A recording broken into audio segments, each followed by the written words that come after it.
The debate about Ebola has become an issue in this republic. The president has admitted that he allowed, after talking to the president of the USA, Donald Trump, to set the base of Ebola camp at Laikipia Air Base. Two issues come into play. Will these people be treated by American doctors alone? Will these people have personnel other than the American doctors? A hospital, a quarantine hospital, definitely Kenyan doctors will be called upon to treat these patients.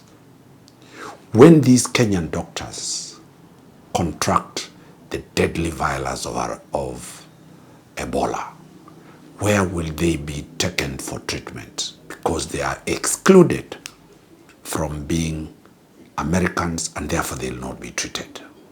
Definitely, they'll be transferred to Kenyatta National Hospital. They'll be transferred to other public facilities in this country. Can the Kenyan doctors refuse to treat patients? Can they go on strike and say they will not treat the American doctors? The answer is no. If you joined the medical profession, you took what is called the Hippocratic Oath. And our crew, Bramwell, went and looked for the Hippocratic Oath, the oath that the doctors take. For the first time, we are bringing this oath to the public. This oath is taken when the doctors are becoming doctors. What does the oath say? That will compel the Kenyan doctors to attend to those patients who are coming, called Americans. This is the oath. It is an oath called Hippocratic Oath for the Republic of Kenya. I, Dr. So and so. Sorry, I can't say Dr. Dan Omari because I'm not one. Therefore, I put I, Dr. So and so, solemnly pledge myself to consecrate my life to the service of humanity. The doctors have sworn and consecrated their lives to the service of humanity. I will give to my teachers the respect and gratitude which is their due. That is number 2. The doctors swear to respect their teachers. Can you imagine? They are professors of medicine. Is there any oath that talks about the respect of your teacher? All professions. I think this is the only oath that swears to respect the teachers and give them their due. 3, I'll practice my profession with conscience and dignity. The doctors swear to practice their medicine with conscience and with dignity. Conscience means they use their brains. They will do that which is right. They will do that which dignifies the human dignity. 4, the health of my patient will be of my first consideration. Every doctor has taken an oath that the health of their patient is the first consideration, not any other consideration. Whether that patient is a thief, whether that patient is a murderer, whether that patient is of an American origin, the doctors in number 4, their first consideration is the patient.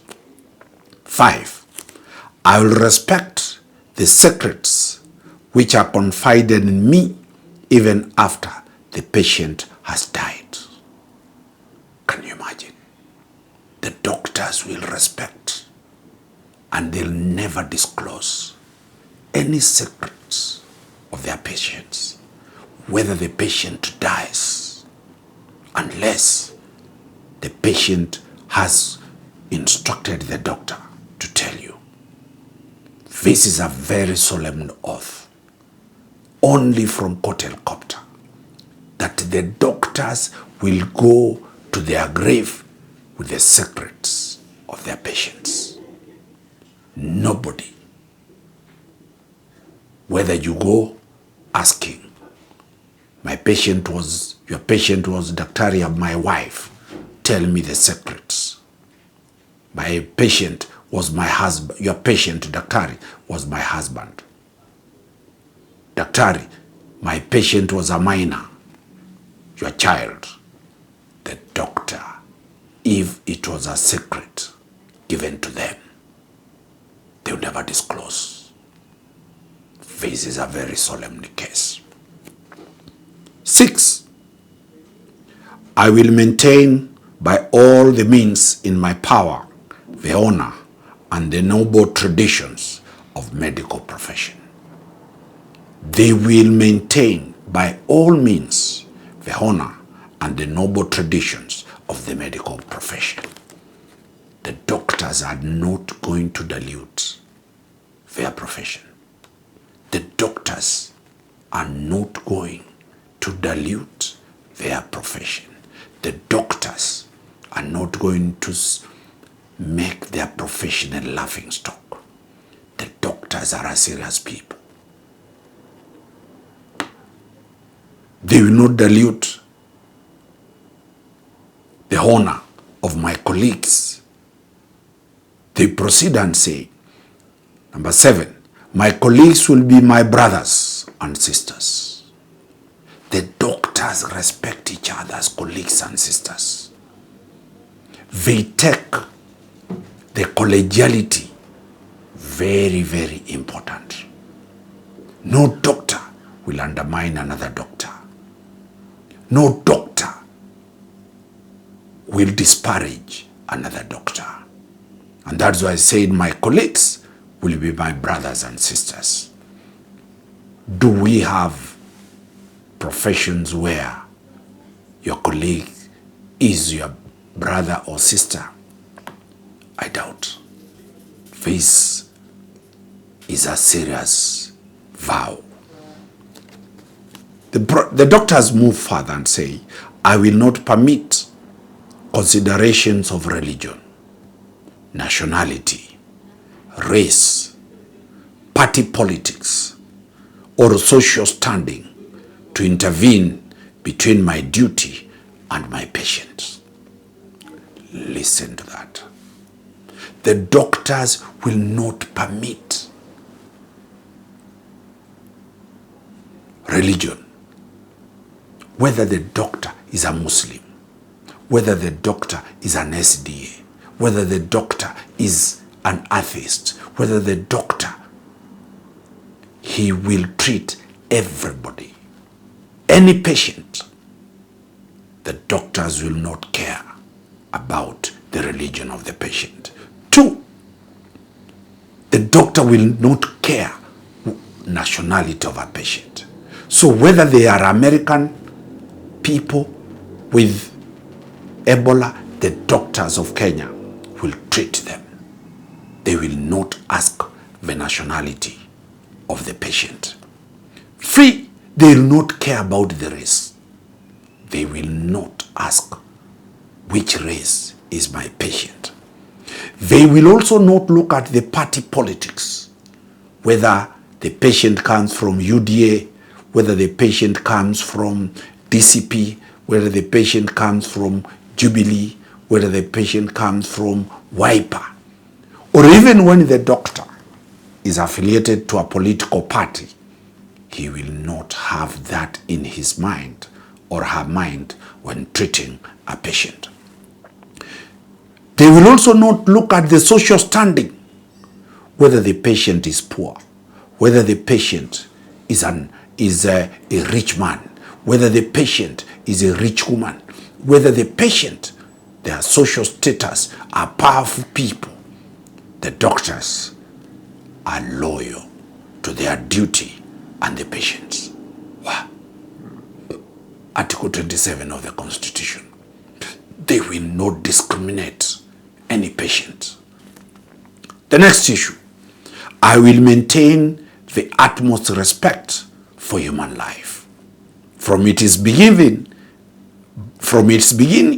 even under threat, and I will not use my medical knowledge contrary to the laws of humanity. The doctors are saying they'll maintain the utmost respect for human life. Doctors are trained to protect human life.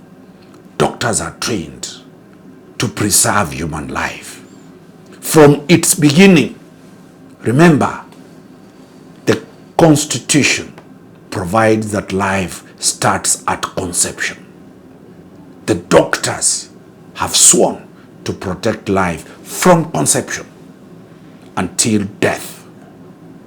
They will protect that life, even against any threat. We have seen doctors being threatened. We saw Dr. Gikonyo in court with his stethoscope. He swore the oath to protect life, regardless of any professional, any political party. We have seen Dr. Johannes stand to defend the medicine. Doctors are in a very, very neat woven lot.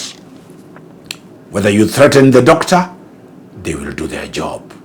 We have seen doctors treat maandamano victims. When the police shoot the Gen Zs, the doctors will treat them.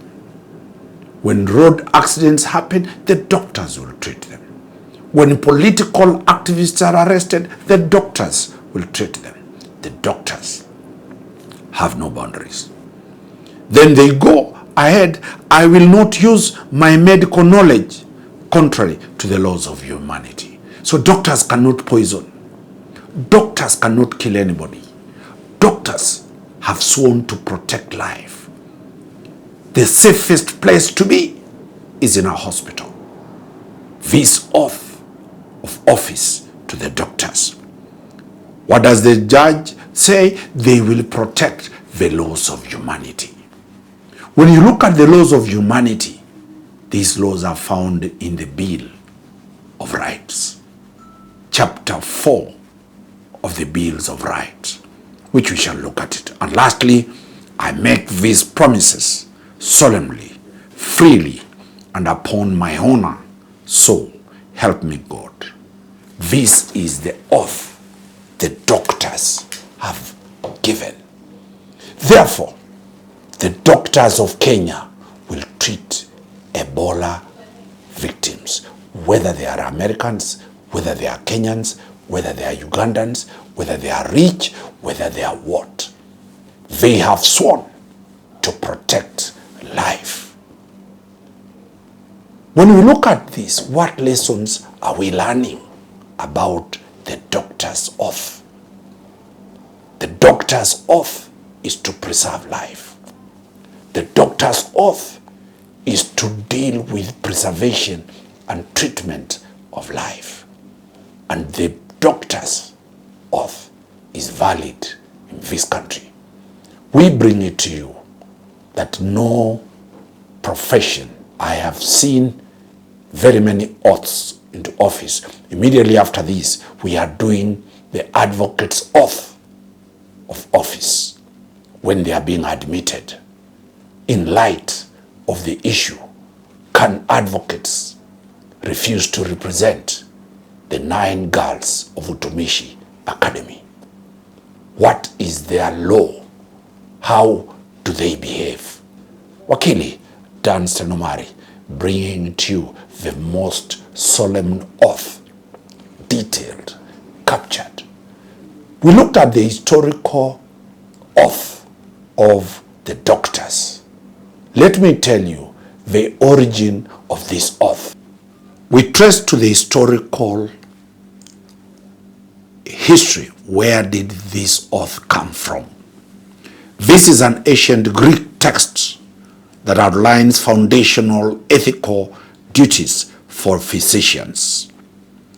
Therefore, it simply means first, do not harm the doctors. This was Hippocratic Oath. It teaches the doctors from ancient Greek to protect life. They see life from a sanctity of life. Is this found in the constitutional dispensation of the Bill of Rights? Yes. We looked at the constitutional provisions for the Hippocratic Oath. And we looked at chapter 4, part 2, that is the rights and fundamental freedoms. Article 26 talks about the right to life. The doctors subscribe to Article 26 that they have a duty to protect life. Article 27 talks about the equality and freedom from discrimination. This Hippocratic Oath says very well that they will not discriminate anybody based on race, based on social status, or anything. 28. Article 28 talks about human dignity. And they are saying they will treat their patients with dignity. They will hold the information they have with dignity. They will deal with people as human beings, and they respect Article 28. Then Article 31, they talk about the privacy. The doctor's oath captures the privacy. They will not disclose any information that was given to them by their patients. So they are practitioners of Article 31. Article 32, the doctors are saying they respect the freedom of conscience which they have. They will do their practice based on conscience. They will not discriminate anybody based on religion. So Article 32 is part of the Hippocratic Oath that is there. Then they will also look at Article 38, the political rights. The doctors are said they acknowledge that their patients have different political orientations. They respect the political rights of their patients. Whether the patient is UDA, whether the patient is Kenya Kwanza, whether the patient is Azimio, they will do that. Then the doctors are talking about the rights of their patients. This is very, very fundamental. So, in summary, what have we learned? The Hippocratic Oath administered by doctors before, administered to newly being doctors, being to join the profession, is constitutional in nature. This is the only oath to admission that I've looked at, and Bramwell has done a fantastic job. Today you now know the doctors will do their professional work based on the Bill of Rights. The doctors, you look at them at a Red Cross. Whenever there are riots, Red Cross, those are doctors. They treat anybody. When the police are hurt, the doctors treat them. When the rioters are hurt, the doctors treat them. You see what happened in the war in Iran versus the USA. The doctors are busy doing their stuff. In the battlefields, the doctors are there. When you look at calamities, whenever calamities, accidents happen, the doctors are there. They have no other job than to preserve life. They will defend life. Okay, Dunstan Omari giving the doctors 100 out of 100. They do a lot of jobs. They take care of ourselves. Whenever you see that white coat with a stethoscope like Dr. Njenga, your life is assured. All of us fall sick. All of us get medical issues. We always rush to the doctors. We have seen the fire at Utumishi. It is the doctors who went to treat those who are injured. And from Court Helicopter, we wish those who are injured, those who are in hospital, a fast recovery as they proceed with their treatment, so that those young girls of ours can go back to school. For those who passed on, it is the doctors called the pathologists. One, for example, the government chief pathologist, Dr. Johannes Odor and his team. They have done post-mortem, and the parents, the DNA sampling has been done, the deceased have been matched, and they will be released to the parents. As I said, from Court Helicopter, we give the doctors 100% out of 100% because they are the defenders of the Constitution and the Bill of Rights. Thank you.